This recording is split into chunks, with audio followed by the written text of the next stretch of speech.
Hi, Mystery Recapped here. Today, I am going to explain an action comedy film called The Shaolin Boy. Spoilers ahead, watch out, and take care. Lee is a 6-year-old monk studying in the Shaolin monastery. He has lived in the monastery and trained in martial arts his entire life. At the beginning of the movie, Lee walks into the monastery and apologizes to his seniors for what he is about to do. He has to showcase his skills by fighting them. Without him realizing, a monk attacks him from the side. Lee immediately dodges, even though the attack took him by surprise. The monk manages to throw Lee to the wall, but he bounces right back and continues to fight. He showers the monk with several kicks mid-air, displaying his skills. Moments later, the first monk is defeated when Lee restrains him with a woven bamboo basket. Following that, he is attacked by the second monk, armed with swords. Lee manages to disarm his opponent, leaving him with no choice but to accept defeat. Then he approaches the third and final monk. Even when meditating, the monk senses Lee coming towards him and uses a prayer bead to perfectly hit the mirror in a way that blinds Lee.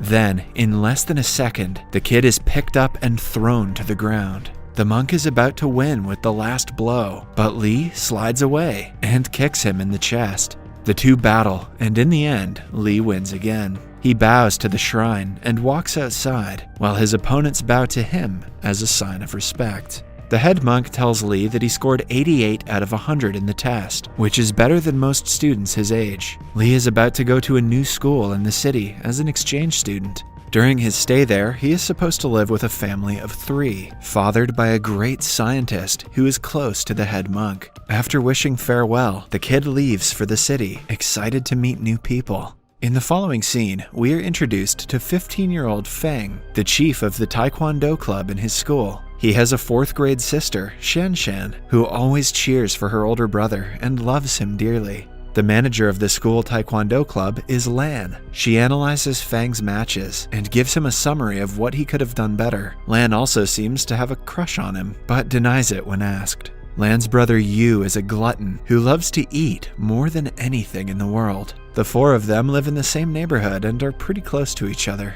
One afternoon, Lan is analyzing the previous day's Taekwondo match, as always, while her brother Yu binges on chips and snacks. The siblings' father is a scientist named Dr. Han. Their mother died a few years ago, after which Dr. Han has indulged himself in his work. He is working on a special device that a group of gangsters is interested in. Dr. Han calls the kids to ask them how they are doing. Lan is annoyed because her father is never home with them. Dr. Han promises to return back as soon as possible and tells them to open a gift box that he has just sent to the house. In reality, the box contains the special device he has created that the gang is after. As they are talking, Lee knocks on their door and is received by Lan. She gets busy welcoming him and doesn't notice that her father is being abducted on the other side of the video call. The leader of the gang, Larry, threatens Dr. Han to hand them the important device. Dr. Han, on the other hand, claims that there is no such device. What he has been working on, he says, is an AI technology that will allow his kids to talk to an AI with their mother's voice. I wonder if she'll be good at narrating recap videos. The leader doesn't believe him and holds him hostage. On checking the CCTV camera footage, he finds out that the device has been shipped to his home and received by his children. 2 of Larry's henchmen, Sloppy and Fist, volunteer to retrieve the device no matter what. Until they get a hold of it, Dr. Han will be kept hostage. Sloppy and Fist are excited because this is their first job as gangsters. They dress up in eccentric clothes as a disguise and arrive in front of Lan's house. Sloppy tries to barge in when it gets dark, but Fist suggests they wait until the kids leave for school the next day. Meanwhile, Lee is getting accustomed to the new environment. He sees Lan watching a Taekwondo match on TV and is fascinated by the sport. Later, he tries to do his daily nighttime meditation, while Yu plays a video game. Both of them disturb each other and find it hard to live together, but soon they play the video game together and bond over it. Case closed. Video games are better than meditation. In her room, Lan opens that box sent by her father and sees a panda keychain inside. What she doesn't know is that it also holds a pen drive that the gang is looking for. On pressing a button, the panda asks Lan to set a voice-activated password. She exclaims, "What password?" which is set as the new password without her knowing. On testing it further, she realizes that the panda is an AI that has her mother's voice. The next morning, Lee gets ready for his first day of school, alongside Yu and Lan. Sloppy and Fist watch them from inside their car, planning to break in right after they are out of sight. But just then, Sloppy notices that Lan has hung the panda keychain on her bag. They change plans and decide to steal it from her. On the way to school, the group meets Feng and his sister Shan Shan. Lan introduces them to Lee. As they're talking, Sloppy swiftly snatches the keyring and walks away. Lee notices this and does a high jump and several backflips to get to him. Feng is impressed to see that he is a skilled fighter. They both beat him up and get the panda back, but Sloppy doesn't give up. He snatches it yet again, not learning his lesson from the first time. The kids soon surround him and trap him in a garbage bin before pushing him down the road. At school, Lee is introduced to his classmates, who are amazed to see a child monk for the first time. They ask him questions like if he can ever get married and if he knows kung fu. The teacher quiets them down and asks them to wait for the gym period to see his kung fu skills. During the gym class, the coach informs them of a fitness test that will be held next month. The ones who do not pass the test will have to repeat the class next year as well. Yu is worried because he is out of shape and can barely walk properly. Their first task is to run 100 meters. A trained Lee completes 2 laps before his classmates can complete even 1. Next, they are asked to do push-ups, one of the many specialties that Lee has. He does more than 100, while the other kids can hardly do 2. To show his true capabilities, he even does push-ups with a single hand, and then with his body vertical. What a show-off. This kid is basically Goku.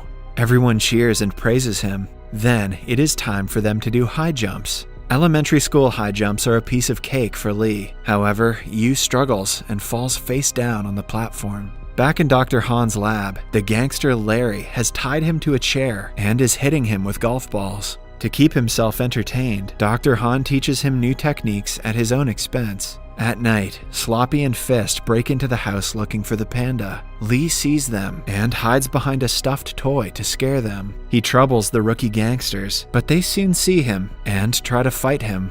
When Lan comes downstairs, the gangsters grab the panda and run away. Lee tells them what happened, but the siblings think he is joking.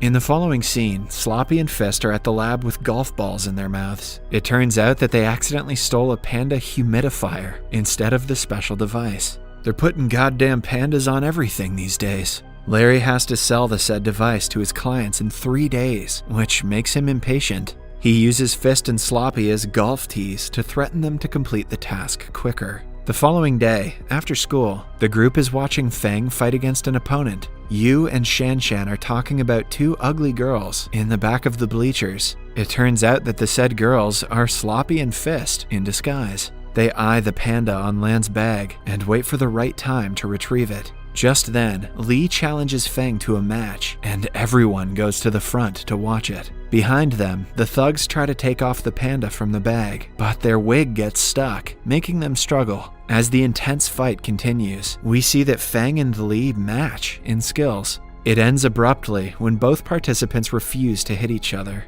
Just then, everyone turns around and sees Sloppy and Fist in their schoolgirl dresses. The kids attack the gangsters, but the 2 manage to flee with the panda after taking a girl hostage. The students go to the principal and call the police, who promise to do their best to find them. Lee blames himself for what happened, because if he hadn't challenged Feng to a fight, Lan wouldn't have been distracted. The rest of the group makes him understand that they do not blame him. Larry finally gets the panda and uses the pen drive inside of it to open a program on a computer. However, it requires a password to be accessed. Larry asks Dr. Han what the password is, but he refuses to tell them. A couple of programmers try to break the code, but even after trying for an entire day, they are unsuccessful. By the end of it, Larry starts to lose his mind and has a mental breakdown. Then, he sees Lan's message on Dr. Han's phone and decides to use her to blackmail him. Lan has asked her father to come to her birthday tomorrow. Larry replies as Dr. Han and claims that he will be there on time. The next evening, Lan and her friends gather at her house for the birthday party. Meanwhile, Feng, Yu, Li, and Shanshan have gone to the market to get her presents. Lan gets a message from her father saying that he is outside. However, on going out to check, she is abducted and put inside a van. At the same time, Li and the group spot her and follow the van on their bicycles. They reach Dr. Han's lab and start looking for her. Larry and his business partner are under stress because they were supposed to close the deal yesterday. To make the process quicker, Larry puts a knife to Lan's face and asks her about the password. She in turn inquires what password, and it opens the program on the computer. Outside, Sloppy and Fist are guarding the place. Li and Feng attack them and knock them out in no time. However, they are soon confronted by Larry's right-hand man, Bradley. He is a fighter, hence they struggle to defeat him, even when teamed up. Inside the lab, Larry and his partner are about to seal the deal, but just then, Yu arrives and secretly frees his sister and father. Li also comes to their aid and helps them fight the gangsters. Amidst the chaos, Larry gets a hold of the suitcase with the pen drive and runs outside. He is stopped by Dr. Han, Yu, and Lan, who all beat him up. In the meantime, Li joins Feng again to fight against Bradley. Initially, they struggle, but they eventually manage to defeat him. At last, the police arrive at the scene and save the day. In the ending scene, we see the school's principal award Li and Yu for their bravery. Subscribe for more videos like this, turn on notifications, and leave a like to help the channel out. Thank you for watching.